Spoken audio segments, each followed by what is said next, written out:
Presidente Felipe Fierro de tiempo.com.mx y Puente Libre MX. Ayer el Pleno de la Suprema Corte, por 8 votos contra 3, declaró inconstitucional algunos artículos de la Ley de Seguridad Nacional y del Código Nacional de Procedimientos Penales. Básicamente, elimina la prisión preventiva en delitos de contrabando, ventas de facturas y defraudación fiscal por más de 8.6 millones de pesos. Este tema, usted lo había destacado mucho, lo había promovido mucho, causó mucha polémica, pero al final la Corte otra vez pues se enfrenta a usted. ¿Qué opinión le merece esto? Bueno, yo creo que hay tres mensajes sobre esta resolución, tres maneras de entender lo que resolvió la Corte. Primero, de que en nuestro país hay división e independencia en los poderes, como no sucedía antes, en décadas. Antes el poder de los poderes era el Ejecutivo.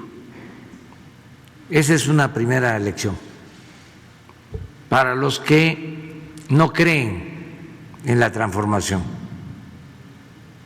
Yo creo que es muy claro el que los ministros de la Corte actúan con absoluta libertad, tienen la arrogancia de sentirse libres, y esto es la democracia verdadera. Esto es parte de la transformación, parte del cambio, parte de lo que se ha logrado con el movimiento de la Cuarta Transformación. Esto no sucedía antes. El poder de los poderes era el Ejecutivo, y el Legislativo y el Poder Judicial estaban subordinados, y era el presidente el que decidía. Esa es, repito, una primera lección. Lo segundo es de que hace falta todavía el lograr en otros poderes, como en este caso el Poder Judicial y en la Corte, que se castigue por igual a todos los que cometen un ilícito, y que no esté la justicia al servicio del dinero de los poderosos. ¿Esta sentencia refleja eso? Eso refleja. ¿Hay dinero detrás de esta decisión de la Corte? Va en la línea de seguir protegiendo la corrupción y de seguir apoyando a las minorías. ¿Podemos afirmar que la decisión de los ministros que votaron en contra son una extensión de esta corrupción?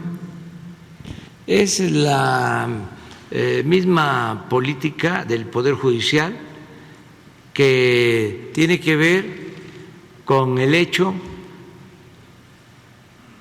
de que ni siquiera se consideraba como delito grave la corrupción, porque en los tiempos de Salinas de Gortari se modificó el Código Penal para que la corrupción no se considerara delito grave, con lo cual el corrupto tenía la posibilidad de salir bajo fianza.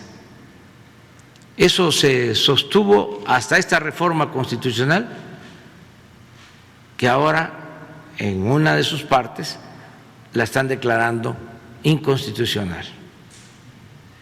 Entonces, en eso no estoy de acuerdo, desde luego. Creo que es seguir protegiendo a las minorías y castigando solo a los que no tienen agarraderas, influencias o no tienen con qué comprar su inocencia. Me parece que no se actuó bien.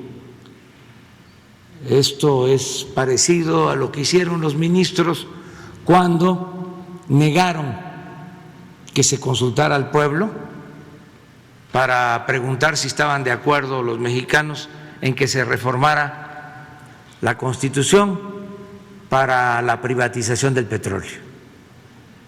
Y la resolución de la Corte en ese entonces, en el sexenio pasado, fue que no procedía porque se afectaban los ingresos del gobierno.